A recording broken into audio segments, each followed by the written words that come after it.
Assalamualaikum warahmatullahi wabarakatuh, Sobat Yarsi sekalian. Alhamdulillahirabbil alamin, kita ketemu lagi nih Sobat Yarsi di podcastnya Rumah Sakit Yarsi dengan saya Dr. Evan.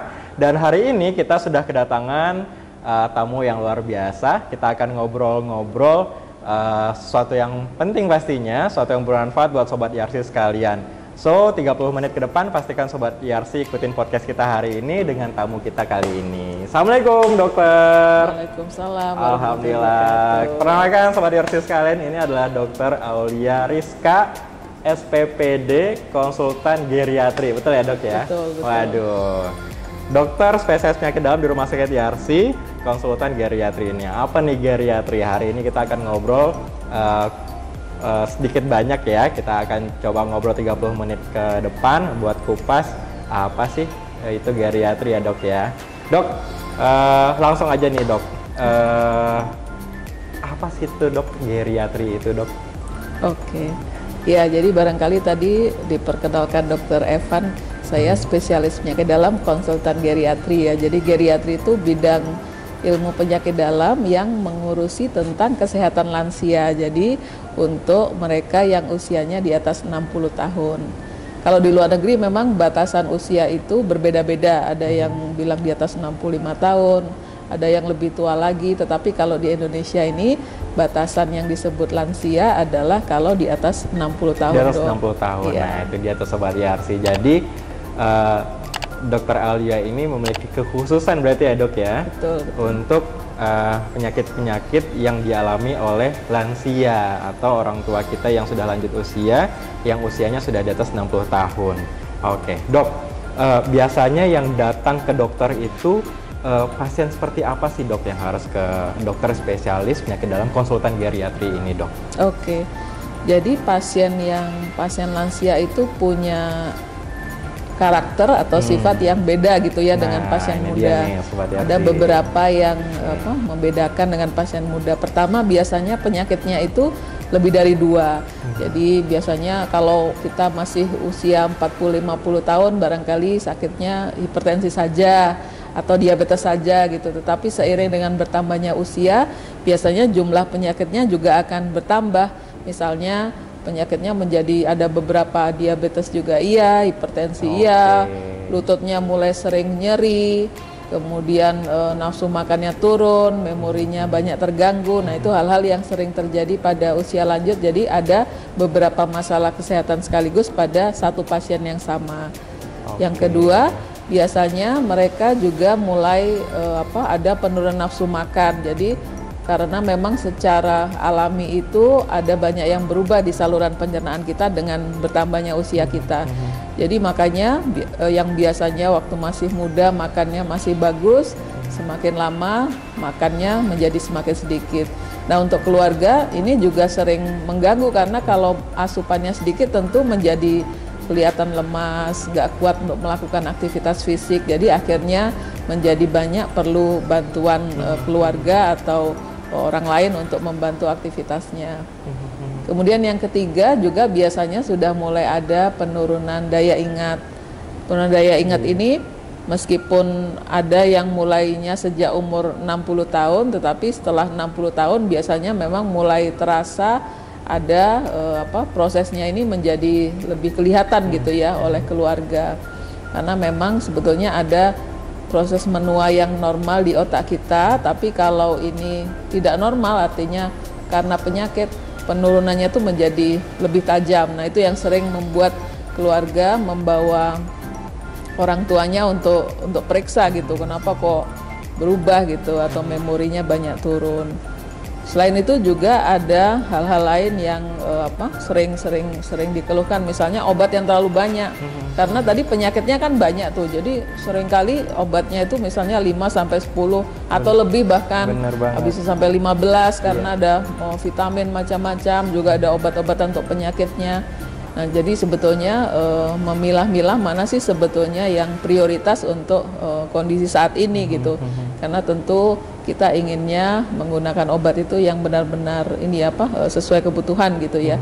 Nah, itu yang beberapa yang sering membuat kemudian datang ke dokter geriatri ya dok ya.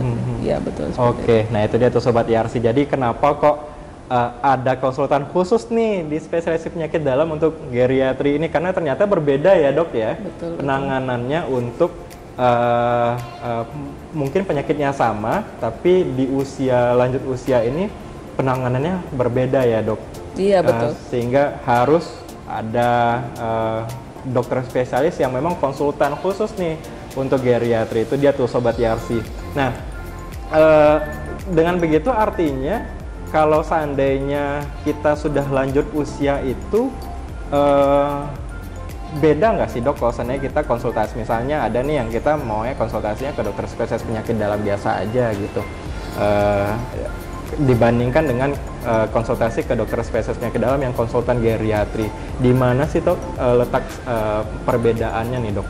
Oke, jadi secara umum sebetulnya orang yang usianya di atas 60 tahun itu bisa dibagi jadi 3 kelompok. Kelompok pertama itu orang yang umurnya di atas 60 tapi sebetulnya masih fit gitu untuk melakukan aktivitas sehari-hari, masih oke.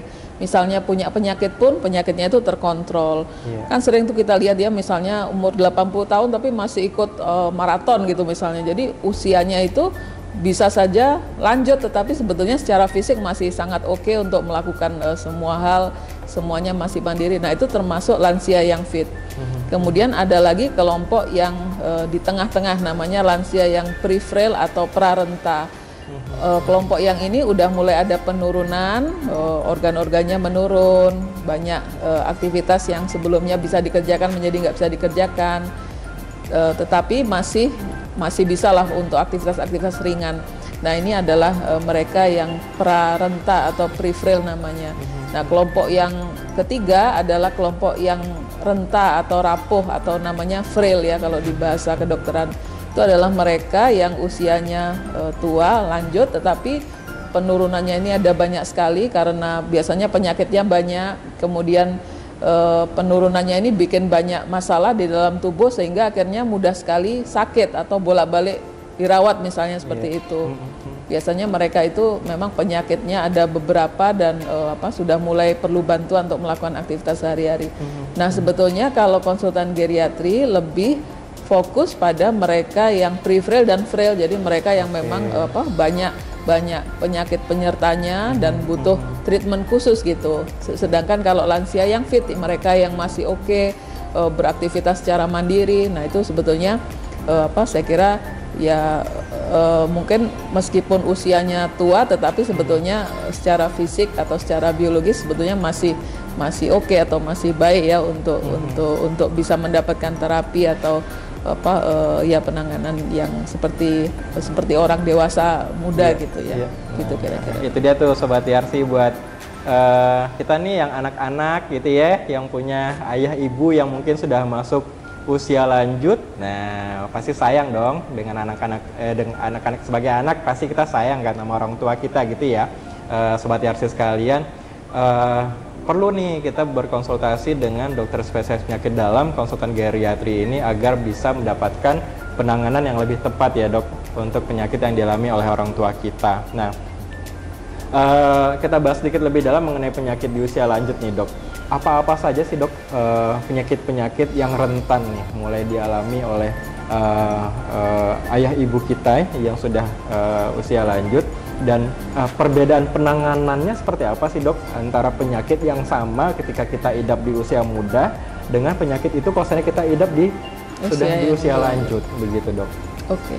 Ya jadi kalau penelitiannya penyakit-penyakit yang banyak di usia lanjut itu bisa dibagi dua ya, artinya pertama penyakit yang kronik, artinya sudah diderita bertahun-tahun sebelumnya atau prosesnya lama. Misalnya yang paling sering pada usia lanjut itu hipertensi, kemudian diabetes, kemudian osteoartritis lutut atau yang pengapuran di lututnya gitu ya, biasanya bahasa awamnya seperti itu. Juga osteoporosis, tulang-tulangnya mulai keropos, juga penurunan memori atau daya ingat. Nah itu hal-hal yang banyak terjadi selain tentu masalah ginjal dan masalah jantung yang juga makin tambah usia itu makin banyak yang mengalami. Selain penyakit-penyakit yang prosesnya tahunan seperti itu, barangkali Bapak Ibu yang mengalami itu adalah mereka yang sebetulnya sudah mulai ada prosesnya sejak umur 40-50 ya, kemudian tambah lama setelah 60 tahun menjadi semakin tampak gitu. Juga ada penyakit-penyakit yang baru atau akut yang sering dialami oleh usia lanjut. Yang paling sering tentu infeksi. Infeksi ini ada infeksi saluran nafas atau infeksi saluran kemih, itu dua yang paling sering dialami oleh pasien usia lanjut. Nah, yang membedakan itu kalau orang muda biasanya penyakitnya penyakit yang baru aja gitu ya, misalnya infeksi kemasukan kuman ya baru sakit. Nah, yang menarik kalau usia lanjut tuh dia biasanya para lansia ini sudah punya banyak penyakit udah awal gitu, ya, udah ngumpul penyakitnya. Kemudian ditambah lagi infeksi. Jadi akhirnya banyak menjadi satu. Nah, itu yang seringkali membuat kondisinya menjadi lebih berat karena sudah ada beberapa sebelumnya ditambahkan satu lagi. Nah, itu kemudian akan penurunannya biasanya kemudian menjadi tajam gitu. Itu yang membedakan dengan orang muda yang biasanya penyakitnya satu ya, kemudian setelah itu bisa sembuh pulih sempurna gitu. Misalnya kalau orang muda 30 tahun kemudian infeksi paru diobati seminggu selesai gitu, ya udah gitu aja gitu. Tapi kalau lansia kan tidak seperti itu karena itu tadi punya banyak penyakit penyerta sebelumnya yang bikin ceritanya menjadi lebih panjang gitu ya dibandingkan pada orang muda gitu. Nah, itu dia tuh Sobat Yarsi. Jadi ya namanya juga usia bertambah ya Ayah Bunda ya. Mau nggak mau pasti ada beberapa kondisi yang membuat kesehatan kita menurun. Tapi Ayah Bunda nggak usah khawatir. Ada dokter konsultan, dokter spesialis penyakit dalam yang memang dikhususkan nih untuk Ayah Bunda untuk bisa menangani sakit-sakit yang dialami oleh Ayah Bunda atau Bapak Ibu yang sudah masuki kriteria usia lanjut atau usianya sudah di atas 60 tahun. Dan tadi sudah disampaikan oleh Dokter Aulia ada beberapa jenis penyakit ya Dok ya yang biasanya nih kita sudah mulai idap nih Ayah Bunda kalau seandainya sudah di usia-usia lanjut atau di usia 60 tahun. Tadi ada beberapa disebutkan Dokter Aulia seperti hipertensi ya Dok ya. Ada hipertensi, diabetes, lalu gangguan-gangguan di tulang dan di persendian ya Dok. Dan karena usianya kita harus membutuhkan penanganan yang berbeda dibandingkan kalau seandainya kita mengalami sakit yang sama di usia muda. Oke, Dok. Sebagai anak mungkin nih Dok, kalau seandainya kita nemukan orang tua kita yang sudah usia lanjut dan mengalami atau memiliki gangguan kesehatan seperti yang Dokter Aulia sampaikan barusan, hipertensi, diabetes atau gangguan tulang gitu ya Dok. Apa sih Dok yang harus kita lakukan pertama mungkin sebagai keluarga dulu nih kepada ayah ibu kita tadi nih sebagai orang tua kita yang mengalami sakit seperti yang Dokter sebutkan barusan tadi Dok. Oke. Jadi yang membedakan lagi antara pasien yang atau orang yang muda dengan yang usia lanjut itu adalah karena usia lanjut itu sering tidak bisa menunjukkan kepada kita kalau ada penyakit gitu. Iya, benar banget. Jadi tampilannya atau yang dilihat keluarga itu bukan seperti yang kalau orang muda sakit. Contohnya, misalnya ada infeksi, ada misalnya bakteri masuk kemudian bikin infeksi paru pada orang muda. Gejalanya tentu demam tinggi, kemudian batuk-batuk, kemudian nafasnya sesek. Nah, maka orang tersebut atau sekitarnya akan tahu gitu kan, wah ini demam dan batuk dan sesek, ini pasti infeksi paru, jadi cepat berobat ke dokter gitu misalnya. Nah, yang menarik kalau lansia itu karena fungsi organnya sudah banyak turun Dok, jadi kemampuannya untuk menunjukkan tanda bahaya itu juga berubah juga gitu. Contohnya kalau infeksi itu jarang muncul demam. Kalau sampai demam itu ya kita mesti waspada sekali apakah ini infeksi yang sangat berat karena kemampuannya untuk membuat demam itu sudah turun gitu. Jadi infeksi pun tidak bisa demam. Kemudian misalnya yang lain yang tiba-tiba jatuh misalnya. Tiba-tiba jatuh ini seringkali ternyata penyebabnya misalnya infeksi saluran kemih. Jadi nggak nyambung gitu. Kalau infeksi saluran kemih kan mestinya gejalanya itu kencingnya bolak-balik atau nggak bisa tahan gitu ya, atau keluar misalnya anyang-anyangan gitu. Tetapi kalau lansia gejalanya misalnya nggak mau makan atau jatuh, tiba-tiba jatuh yang nggak bisa dijelaskan. Nah, hal-hal seperti itu yang bikin kita mesti sangat memperhatikan orang tua kita. Mereka ini sebetulnya hari-harinya seperti apa gitu. Jadi supaya kalau ada perubahan kita jadi jadi waspada. Misalnya biasanya banyak komunikasi masih oke, aktivitas masih oke, tiba-tiba diem aja, lemes aja, nggak mau diajak ngomong, ngantuk terus. Atau sebaliknya kadang-kadang tiba-tiba ngomongnya ngaco, ditanya apa jawabnya apa. Ini kan beda. Nah, beda ini yang kita mesti tandai, dan kita perlu segera memeriksakan diri, karena itu tadi kadang-kadang tanda-tandanya itu beda dengan tanda yang khas pada orang muda gitu. Kita sebagai anak atau keluarga di rumah mesti memperhatikan biasanya seperti apa. Nah, kalau ada perubahan kita bisa langsung mencari gitu ya, terus sebenarnya apa problemnya saat itu. Nah, ini menarik nih, Dok. Karena biasanya kan kalau seandainya kita bersama orang tua kita yang sudah lanjut usia itu, ya wajar kita menemukan beberapa penyakit ya, Dok ya. Seperti yang dokter barusan sebutkan, nafsu makan yang mulai berkurang, ya kan, kadang aktivitas sehari-harinya juga cuma tidur atau duduk gitu. Tapi kadang kita sebagai anak nganggap, wah ini kan karena sudah tua gitu. Apa sih, Dok, alarm atau red flag mungkin ya, atau tanda kritis mungkin yang harus kita yang ada di rumah nih bersama orang tua kita yang sudah lanjut usia waspadai nih, Dok? Dan harus segera bawa ke rumah sakit. Tanda-tandanya apa aja? Apa saja sih, Dok, biasanya? Ya, jadi yang sering terjadi itu adalah mungkin masyarakat kita atau ya keluarga gitu ya. Seringkali memahami bahwa proses menua itu sesuatu yang pasti akan sakit, jadi sakit itu biasa gitu ya. Jadi contohnya gini, kalau usianya lanjut jalannya pelan itu ya udah wajar gitu. Kadang-kadang lupa ya memang kayak gitu. Ibu saya makannya sedikit ya kan udah umur gitu misalnya. Jadi kita banyak menganggap bahwa proses-proses tersebut itu adalah proses menua yang normal. Padahal menua yang normal itu tidak seperti itu gitu. Jadi ada menua yang baik tadi yang seperti saya sampaikan, ada kelompok tadi namanya kelompok yang fit tadi yang sebetulnya penurunannya tidak akan tajam, jadi tidak drastis kalau dibandingkan usia yang lebih muda gitu.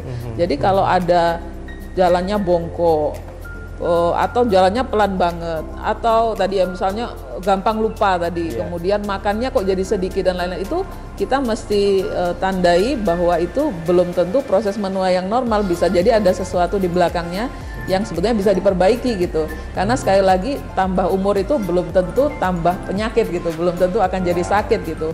Banyak orang lansia yang sehat, yang fit sampai 70, 80 pun masih aktif, mungkin mengasuh cucu dan lain-lain itu. Jadi tua tidak identik dengan sakit atau lemah gitu ya, itu yang kita mesti sama-sama pahami.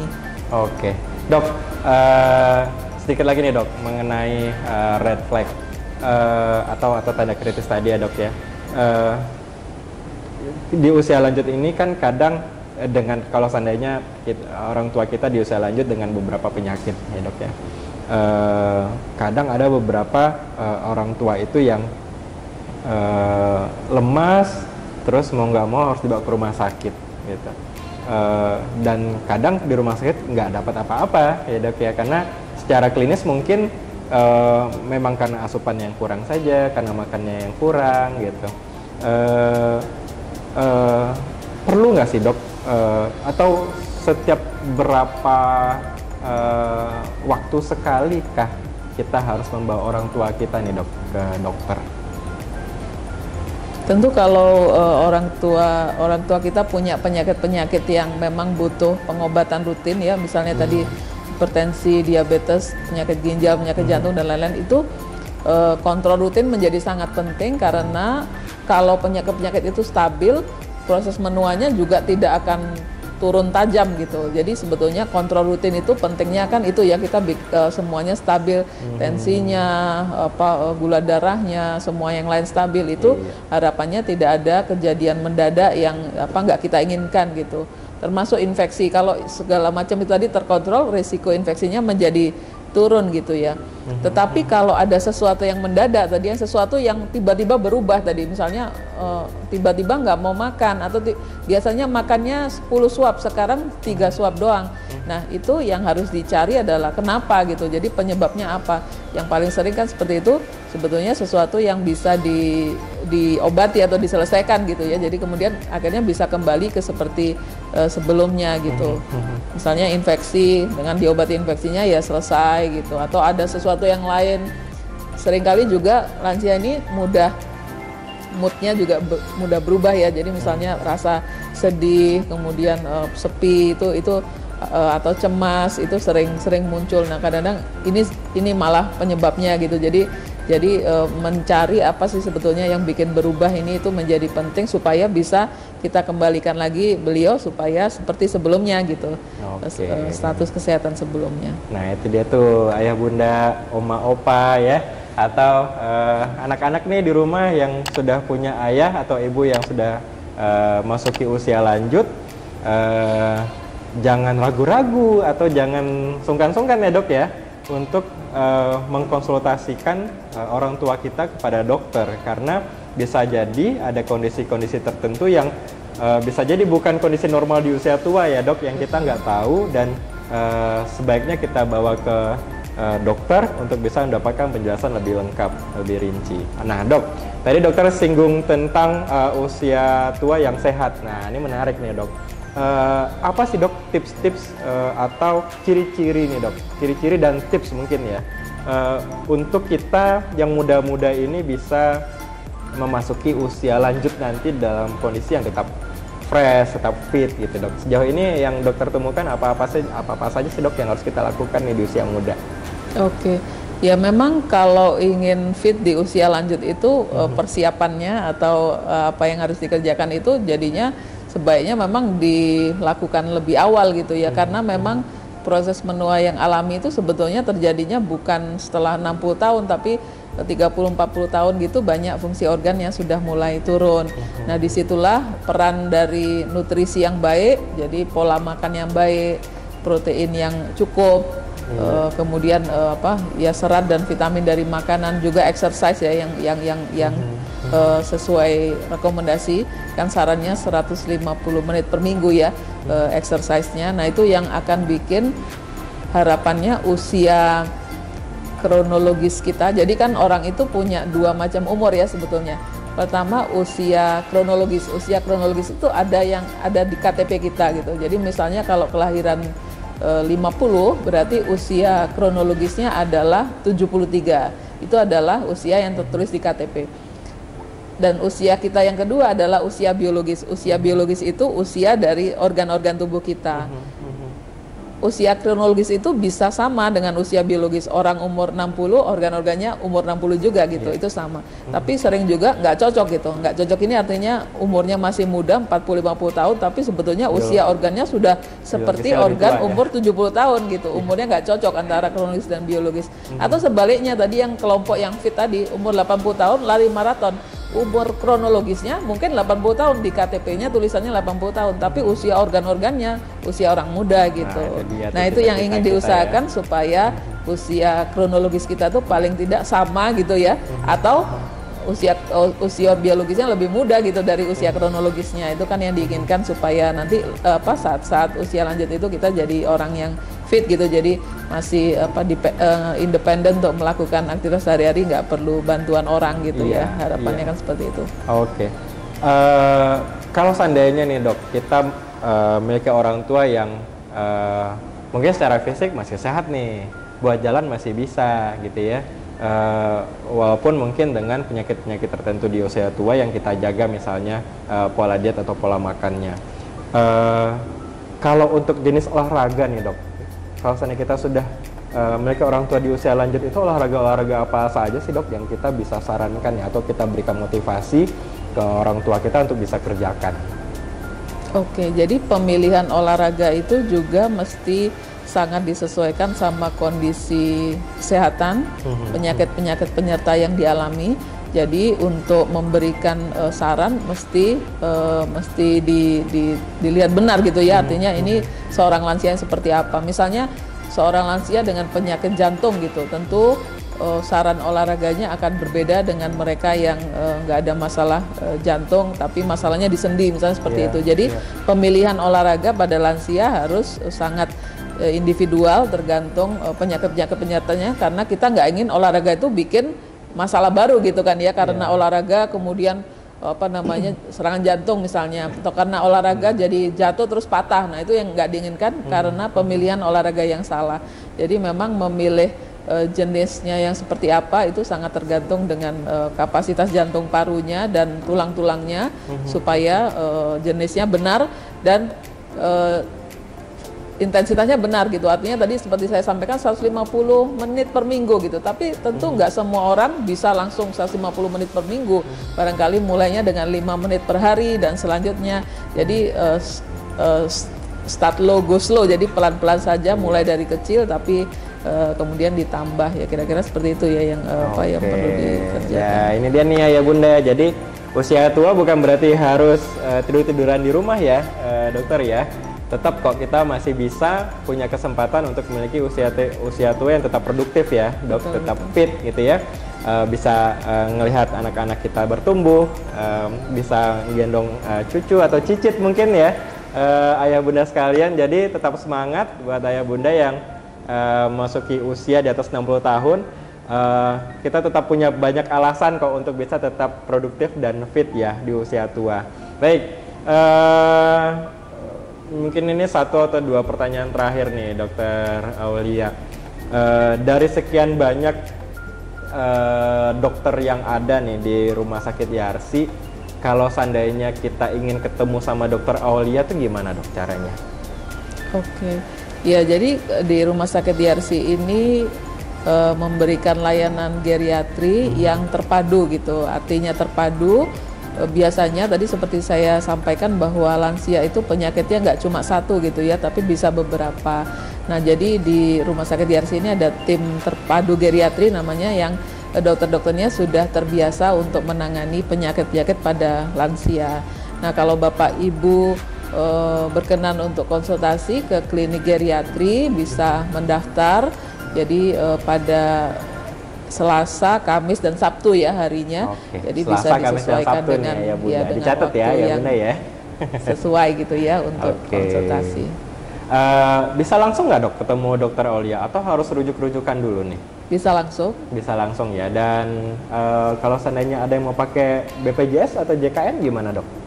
Jadi klinik geriatrinya juga ada layanan untuk BPJS juga setiap Selasa dan Sabtu. Jadi Bapak Ibu tidak perlu khawatir tentang itu ya penjaminannya juga. Penjaminan itu dia tuh ayah bunda. Jadi nggak perlu khawatir lagi kalau mau konsultasi dengan Dokter Aulia, bisa pakai BPJS-nya atau pakai penjaminan yang lain selain BPJS. Dan tadi Dokter Aulia sudah sampaikan ada di Selasa, Kamis dan Sabtu. Kalau saya mau ketemu sama Dokter Aulia. Oke, ayo bunda sekalian, itu dia podcast kita hari ini. Kita bahas sedikit tentang geriatri ya. Tentunya nggak bisa memuaskan pastinya, karena hanya 15 menit atau 30 menit waktu podcast kita. Jadi buat ayah bunda, oma opa yang ada di rumah yang ingin konsultasi lebih lanjut sama Dokter Aulia, boleh datang ke Rumah Sakit Yarsi setiap Selasa, Kamis, dan Sabtu. Gitu ya Dokter Aulia ya. Baik Dokter Aulia, makasih banyak ngobrol-ngobrol kita hari ini. Nanti kita undang-undang lagi buat ngobrol lebih banyak tentang geriatri ya Dokter Aulia ya. Baik Sobat Yarsi sekalian, ini kebetulan hari ini bulan puasa ya, kita syutingnya.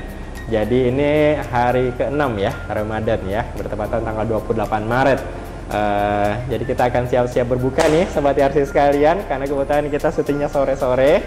Mudah-mudahan diskusi kita sore ini bermanfaat untuk ayah bunda yang ada di rumah. Tetap semangat, tetap bisa menjadi ayah bunda yang produktif di usianya yang tua ya. Dan kita sebagai anak-anak yang mungkin memiliki ayah bunda atau orang tua yang sudah masuki usia lanjut, tetap waspada, perhatikan apa-apa yang menjadi tanda-tanda kritis tadi mungkin ya Dokter Aulia ya, dan segera bawa orang tua kita ke dokter untuk bisa mendapatkan penjelasan yang lebih lanjut mengenai apa yang dialami oleh orang tua kita yang ada di usia lanjut. Oke, Sobat Yarsi sekalian, terima kasih banyak. Kami mohon maaf kalau seandainya diskusi kita kali ini ada salahnya mungkin ya, Dokter Aulia ya, yang benar tetap milik Allah. Kalau seandainya ada kesalahan di podcast kita kali ini, kita mohon ampun kepada Allah Subhanahu wa Ta'ala. Baik, buat Sobat Yarsi, sampai ketemu lagi di podcast selanjutnya. Buat yang ibadah puasa, selamat berbuka puasa. Sampai ketemu lagi di podcast kita selanjutnya. Wabillahi taufiq wal hidayah. Assalamualaikum warahmatullahi wabarakatuh. Makasih, Dr. Aul.